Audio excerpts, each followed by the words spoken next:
Now, to medical matters. Dr. Pierre Kory, as I mentioned, a critical care physician, pulmonary medicine specialist. Until recently, he was the head of critical care at the University of Wisconsin Medical School Hospital. During the last few months, though, during the American summer, he's been using his expertise to treat COVID patients in ICU intensive care units in Milwaukee, also in New York City and in South Carolina.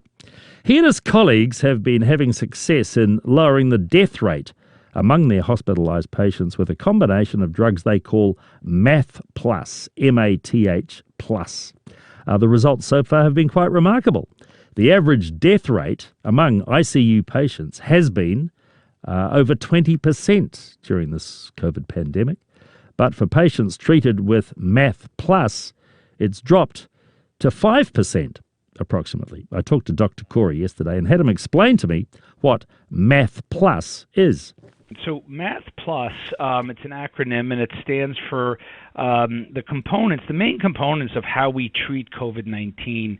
And the M stands for methylprednisolone, which is a corticosteroid, which I'm sure many of you listeners are aware, has been now validated. We've used it for many months, but now it's been validated in larger trials. So one is methylprednisolone.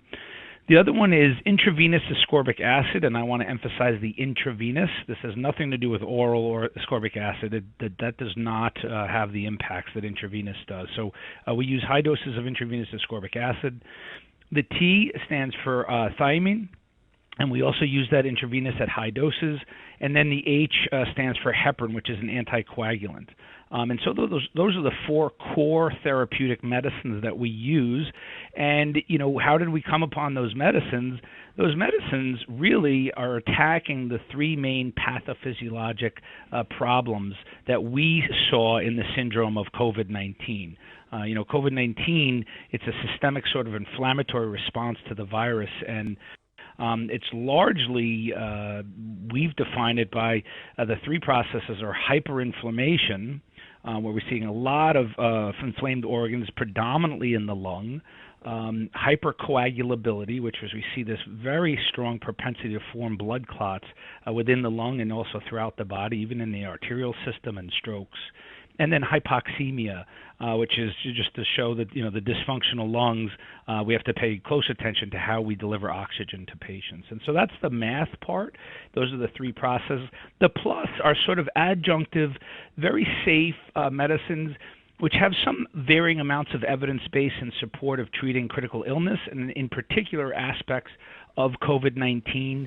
Not large studies, supporting them, but they're actually they have a very well-known, very safe, high safety profile with low costs and a lot of what we think is therapeutic benefit. And so it's essentially a combination protocol. So I take it then, Dr. Kory, this is approved by the FDA, the Food and Drug Administration? So all of the medicines that we use are approved by the FDA, but it's a tricky business when you say FDA approved, because usually the FDA approves a medicine for use in a single condition. And so when you use it for conditions in which it wasn't originally FDA approved, it's called off-label use. But off-label use is sort of what all doctors do here all the time, and there's always multiple applications of a medicine. So I would say yes, they are FDA approved, but maybe not for the indication of COVID-19 because that's a novel disease. But the way the adverse, or I should say the malady that SARS-CoV-2 causes, like the hyperinflammation, the coagulability, those conditions have FDA approval for these medicines. And so we're just using them for those aspects of COVID-19. I hope that's clear. Yeah, I do. I get that. So is there support for what you are doing from the Center for Disease Control, the CDC, or Dr. Fauci himself? Are they happy with this particular protocol that you're administering to patients? So when we first started promoting and using this protocol, it certainly had no support from any major medical society. In fact, it went very much against, at that time, what the CDC, the WHO, and all other major medical societies from around the world, they were all cautioning and saying, do not use corticosteroids. And our group was saying, Of course, we're going to use corticosteroids. They're absolutely indicated, and we knew they were working from a few reasons, and I'll explain those why. There's so many studies trying to assess the benefit of steroids, and they're very confusing to interpret because it was generally known from the data that patients who got steroids died more frequently. And so there was this bias to interpreting that to mean that steroids were associated with worse outcomes. But when you look at the data and the sum total of the data very carefully, and you try to control for the severity of illness, there was a really strong signal that steroids were actually life-saving in anything but mild disease. So if you were moderate to severely ill, steroids were absolutely indicated in those severe viral syndromes. And so we were using it based on our interpretation of that data. And there was a paper published by Dr. Maduri in April, and it went out through the Society of Critical Care Medicine, which is a major medical care society. That was the only society that actually was starting to put forth arguments for steroids. But at that time, no one else agreed with that analysis. And the second thing, the reason why we knew steroids were working, is that I was sort of worked, raised, trained, and I trained many others in New York City, and all of my close colleagues were at ICUs in New York City. And when New York City suffered that inundation of cases, which is almost indescribable what was happening in those hospitals, I was on the phone every day with my closest friends and former trainees and former mentors, and they quickly saw that supportive care only, which was the strategy that was being promoted across the world, and I'll explain what supportive care only is, but it was failing miserably. They were seeing patients deteriorating onto ventilators, not improving, not coming off ventilators, and that's why you saw all of this discussion of running out of ICU rooms and ventilators, because the patients were not responding to anything they were doing. And what they were doing with supportive care is they were simply giving oxygen to those who needed oxygen. They were giving aspirin or Tylenol for fevers or acetaminophen for fevers. They provided food and hydration, and generally they were hoping that the body could control this attack by the virus. But when they saw these terrible outcomes, many of my colleagues said, we got to try some different things. This, what we're doing is not working. We got to do something different. That's a teaching aphorism of mine. And they started to employ various therapies directed at this hyperinflammation. I'm speaking mostly about the ICU. And they quickly noticed that as they started to use more corticosteroids, it worked. And they saw much better outcomes. They saw less need for ventilators. Those on ventilators they were able to remove. And so it was really apparent on the ground level that there was something working. But the thing is, the rest of the world was waiting for randomized controlled trials. And luckily, in the United Kingdom, in June, there was a report finally that they had constructed and rolled out a major trial looking at the utility of steroids, and they found actually that it was associated with significantly reduced mortality in those on oxygen or on a ventilator. Can you then give me, I mentioned in the introduction, go ahead. Hospital mortality rate of between 4 and 10% originally. Is that the number that you're seeing now compared to what was, I believe, around about a 23% mortality rate among those COVID patients admitted to ICU? Yeah, so the two hospitals, so in our group there's 5 core of us, the ICU doctors, and 2 of them, their protocols, actually 3 of us, the protocols are systematically applied. So the Math Plus protocol is provided to all patients from admission to the hospital. Almost all of them are on oxygen at that point. And so the outcomes that we're seeing is we saw markedly reduced need for ventilators, markedly improved survival, and again, the mortality was around originally about 4% of the average. I think the latest we saw is about 6%. And so it's quite lower than the national average. Actually, that's the international average. The 23% is based on about 10 published studies from multiple countries.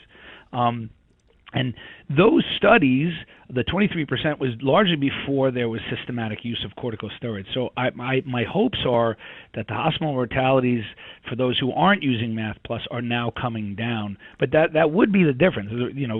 That's a large reduction in mortality. So can I just clarify that this particular protocol that you are talking about, Math Plus, is it's only for patients admitted to hospital and who are in the ICU. Is there any other application for it in other people who test positive for COVID-19, hospitalized or not? No. So we generally, this is a hospital protocol. It's not to be used as an outpatient. for multiple reasons. Our interpretation of the data is that early corticosteroid use, which is a mainstay of our protocol, is associated with harm. Actually, people will do worse if they take corticosteroids in mild illness before the need of hospitalization, as well as blood thinners, because that's another big part. We wouldn't want to put people on blood thinners unless they became, severely inflamed and started to have some sort of organ dysfunction or need from the hospital. So yeah, I just want to emphasize this is a hospital-based protocol. I just hear today that in New Zealand, various health authorities here, it's essentially the government, is arranging for, I think, 100 more ventilators to be put into our hospitals up and down the country, just in case there is a major increase in the number of COVID-19 hospitalizations. And thankfully, we've been very lucky so far in that we've had comparatively very few. But if you were involved in health budgets in this country, would you be advising that they go to increased ventilators, or should they be looking to protocols such as what you've been involved with? Yeah, it's hard. It's a hard either or question. I think given that there's been outbreaks and rapid increases in cases, depending what the ventilator supply is, I would argue it's probably reasonable. 100 ventilators doesn't sound like much to me for a country. I know it's smaller than the U.S., but I think it's reasonable to prepare for the worst. But I would, obviously I'm a little biased, but, I trust in our expertise, our experience. I've been really happy with the results that we've been getting. Our protocol is our protocol, but I also want to argue, I want to emphasize one thing about the protocol is that it requires a doctor to manage it, meaning, one of my concerns, and this is a very deep concern of mine that I'm troubled by, is that the recovery trial, which is this main trial that I talked about that was published, run by Oxford investigators and published in the New England Journal, the protocol in which they used to treat COVID was a drug called dexamethasone, and it was a protocol where they gave 6 milligrams a day for up to 10 days. And I have to tell you what I've learned about COVID is that protocol, although it did show a reduction in mortality, that protocol, in my opinion, and that drug is the minimum of what corticosteroids can accomplish in this disease.